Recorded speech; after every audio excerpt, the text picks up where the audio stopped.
چرا نزدیک نمیشه و ازت فاصله میگیره؟ سلام بچه‌ها، امیدوارم که خوب باشین. انرژی خانی امشب میخوایم ببینیم چرا طرف مقابلتون بهتون نزدیک نمیشه و میاد از شما فاصله میگیره. حالا چه تو رابطه این، چه کات و سر، چه کراش. مثلا میبینی تا یه حدی نزدیک میشه یا وقتی تو تلاش میکنی اون خودشو میکشه عقب. اگه درگیر حالتهای این چنینی هستین توی هر فرمی از ارتباط، این انرژی خنی برای شماست. نیت داشته باشید تا ببینم که چه پاسخی رو دک تاروت بهتون میده.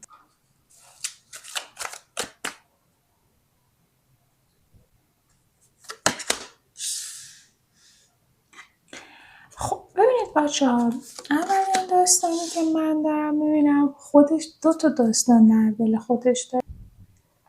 یکی اون فرم بازی کردنی که میخواد در بیاره، یعنی اون بازی روانی و اون داستان‌های پشتش که بخواد یه جورایی با این کارها شما رو درگیرتر نگه داره و باعث بشه که توی ذهنتون و توی فکرتون یه جورایی بخواید به این فکر کنید که حالا چطوری بیارمش توی کار، حالا چطوری درگیر خودم نگهش دارم، یا حالتهای اینطوری. در کنار این داستان، این مفهوم یه چیز دیگه هم داره به من نشون میده.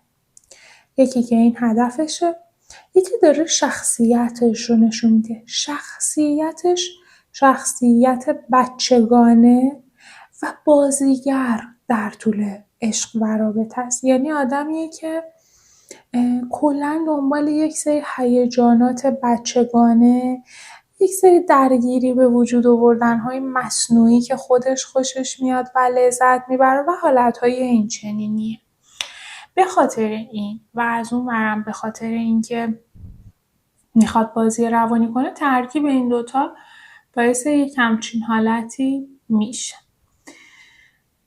من چیزی که دارم میبینم، این آدم اما عملا نمیتونه از شما دور بشه.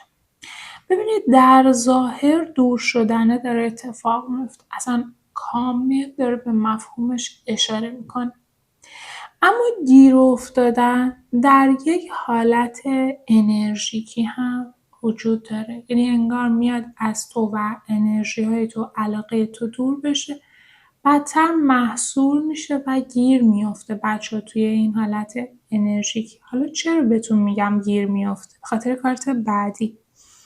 ببینید فرد عملا اسیر انرژی های دورش میشه که از شما میاد. این که عزمش رو جزم کرده طبق این کارت بره، همون فاصله بگیره.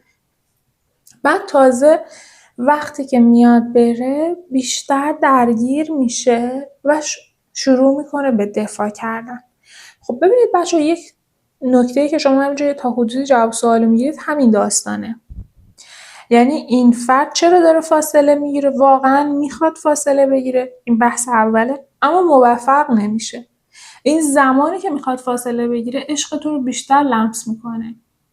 پس اون فاصله‌ای که میگیره فاصله حقیقی نیست. ببین میخواد فاصله بگیره، نمیتونه ادای فاصله گرفتن رو در میاره. به خاطر چی؟ به خاطر که دفاع کنه از این انرژیایی که داره از سمت تو به سمتش میره، بخواد فرار بکنه از این انرژی ها. این یک راه فراره برای این آدم. ببینید بچه‌ها، چیز دیگه‌ای که من دارم برای این فرد میبینم، شاید شما فکر کنید فاصله میگیره بعضیاتون که مثلا بره با کس دیگه، بخواد نمیدونم خوشگذرانی کنه، بخواد وقت گذرانی کنه. من کاملا این آدم رو تنها میبینم بچه‌ها.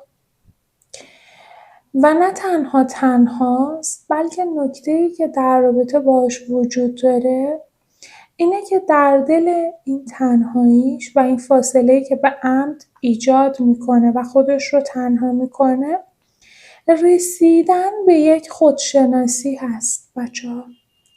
این آدم تلاش میکنه که خودش رو بهتر بشناسه، به خودش و به رفتارهای خودش واقف باشه. و به خاطر همینه که این داستان رو به قول معروف به وجود میاره. یه داستان دیگه هم که وجود داره بحث رهبری کردن رابطه است. یعنی این آدم تلاشش بر اینه که هدایت کننده رابطه خودش باشه.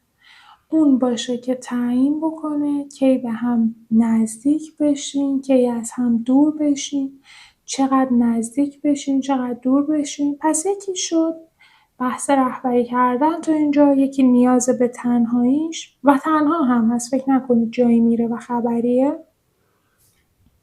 یکی شخصیتش با سیستمی که دوست داره بیاره و یکی دور شدنی که بدتر نزدیکش میکنه و در واقع داره توضیح میده که این داستان نه یک داستان واقعی بلکه صرفا یک حالت تدافعی هستش.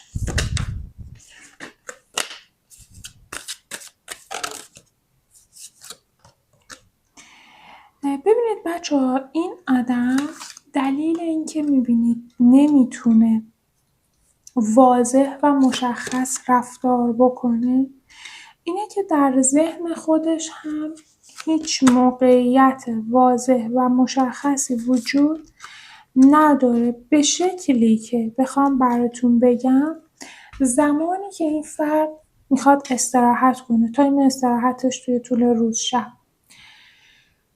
و قراره که فکر کنه به زندگیش، به این رابطه، میگه سر تا سر افکارش ابهامه. برای زندگیش میخواد چیکار کنه، برای رابطه میخواد چیکار کنه، با تو میخواد چیکار کنه.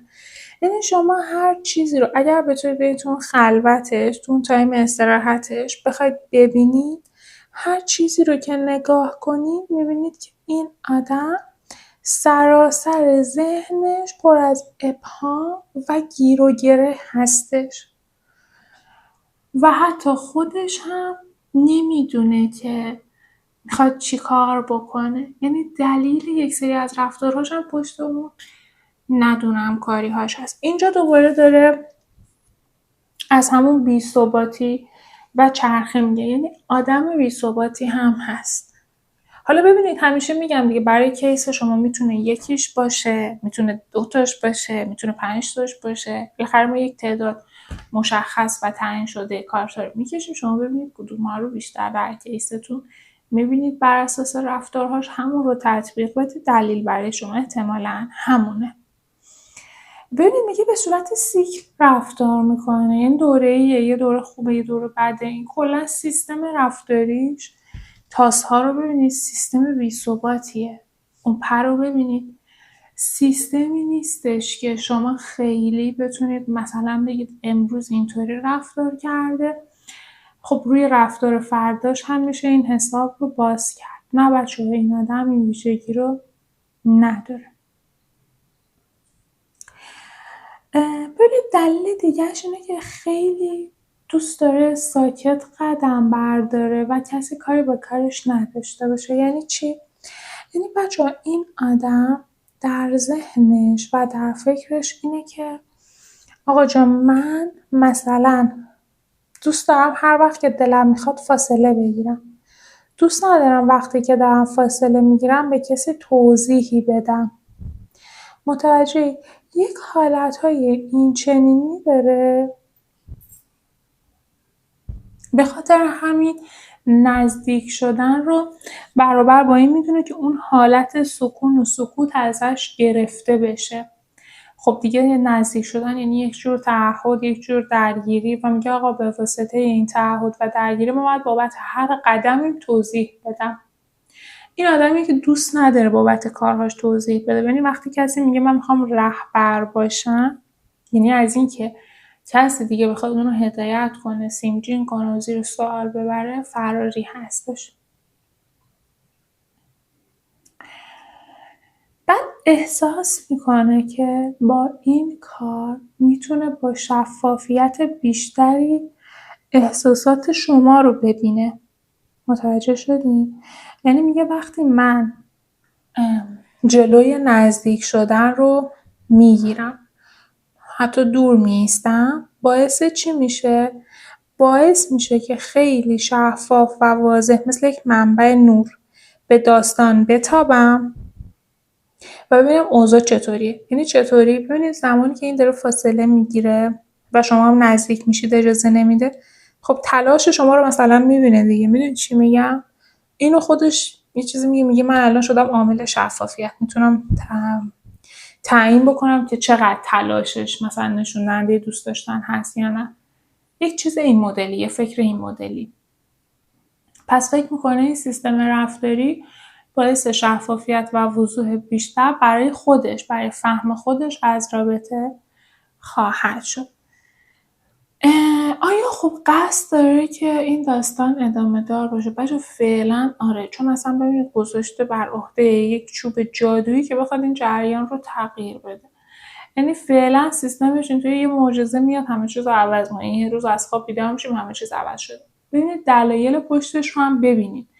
یعنی نفع این فرد، این آدمی که این چنین به رابطه و عشق نگاه میکنه فعلا در همین داستانه که اینجوری باید ببینه قضیه رو، که اون اطمینان خاطر، اون شفافیتی که میخواد، اون حالت رهبر بودن، نمیدونم اون حالتی که دوست نداره کسی ازش سوال بکنه، اونها واقعا در گروه همین سیستم رفتاری هستش. خب ببینید بچه‌ها، اما نکته‌ای که میخوام بدونید اینه که بسیار از شکست هم میترسه. درسته این سیستم رفتاری رو داره، اما خیلی هم به این فکر میکنه که خب اگر به واسطه این سیستم رفتاری یک داستانی پیش بیاد که بخواد همه چیز رو ببازه و نه تنها نمیدونم اون جایگاهی که میخواد رو به دست نیاره بلکه همینی هم که هست رو ببازه، این فکر خیلی براش آزاردهنده است بچه‌ها.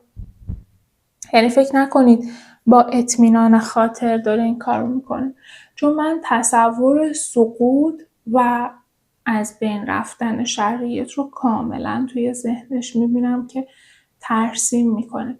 یعنی این آدم میاد این راه رو میره ولی توی ذهنش هم این باور رو داره که یک سناریوی بد بسازه که اگر این اتفاق افتاد چیکار کنم. پس ترس باهاش همراه هست و میگه هر چند که رفتارهایی داره که با سردرگمی و بلا تکلیفی همراهه، اما این رو بدون که خودش هم با غم و ناراحتی حرکت میکنه. یعنی شاید اگر اون ترس ها، بی‌ثباتی ها، اون سیستم بچگانه و تمام اینایی که تا اینجا دیدیم پشتش نبود، این آدم طور دیگه رفتار میکرد و همون طور دیگه رفتار کردنه باعث میشد که حالش بهتر باشه. بچه‌ها متوجه چی میگم؟ الان حال این آدم خیلی حال جالبی نیست، داره روزها رو رد میکنه اما همراه با ناراحتی.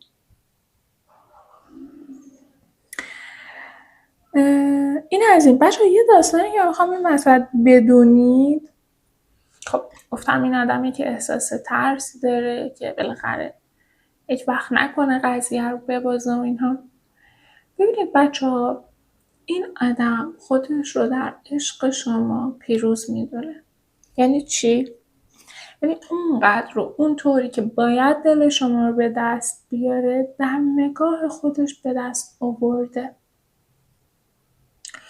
و دیگه نیازی به ترسیدن و اینها نیست و همین اطمینان خاطر و فکر کردن به همین که اون جایگاهی که باید رو به دست بیاره آورده باعث میشه که یکم این داستان فاصله گرفتن رو راحت تر انجام بده.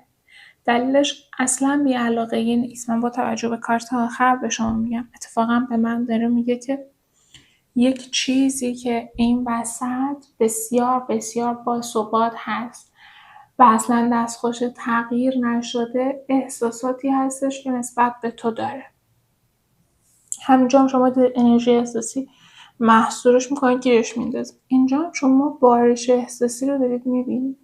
یعنی این فرد چه بخواد چه نخواد زیر بار دوست داشتن و احساس داشتن به شما قرار داره، اما سیستم ارتباط و علاقه شما به شکل پیشرفته که این آدم داره فکر میکنه اون درگیری که باید در تو ایجاد بکنه ایجاد کرد. به خاطر همین این حالت ترس و ناراحتی که توی یه سیستم رفتاریش هست نسبت به شما کمتره بچه‌ها، چون شما رو یکم به دست آورده تر حساب میکنه و خیالش راحت‌تر.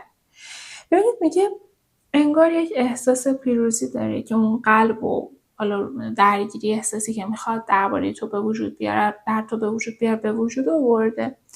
و ببینید حالا یک حالتی که انگار دستش روی سر شماست و اینا. میگه اگر حالتی بگیری که بخوای اعتراضی بکنی، یا حالا مثلا اینجا دقیقا داره به یک حیوان درنده مثل شیر اشاره میکنی، یعنی یک حالتی بگیری که بخوای حمله بکنی بابت این رفتار بهش و بگی تو چرا داری با من این کار میکنی. ببینید برای همین میگم احساس پیروزی میکنه. اون بلده چطوری شما رو باید آروم بکنه. در واقع این احساس پیروزی لزوما از این نیست که مطمئنه تو دوستش داری، شاید بیشتر به واسطه این چیدمان، این ستای آخر، از اینه که میدونه اگر از کوره در بری و بخوای اعتراض کنی چطوری باید آرومت کرد. و به خاطر همینه که ترجیح میده یک سیستم اینچنینی داشته باشه. میگه با وجود این که از نظر احساسی کاملا نسبت به تو احساساتش ثبات رو داره، مثلا احساسات مسئله نیست، بلکه اینجا چیزی که باعث میشه این ترسه. ببینید ما میخوایم ببینیم چرا این ترس اونقدر غالب نمیشه که بیاد نزدیک بشه و دیگه از فاصله فراری باشه. علت رو اینجا داره میگه، خودش رو در یک حالت پیروزی میبینه که میتونه هر وقت شما عصبی شدید یا از این سیستم رفتاری از کوره در رفتید با کمترین توجه بتونه دوباره شما رو درگیر نگه داره و نذاره عصبی بشید به شکلی که بخواید همه چیز رو به سقوط و تباهی بکشونید. متوجه شدید؟ اینه داستان، نه بی احساسی یا کم علاقگی. خب این هم از دلیل رفتارش توی این دوره و با این انرژی ها. بچه مرسی از اینکه این انرژی رو با من بودیم و اینکه شبتون خوش بچه ها.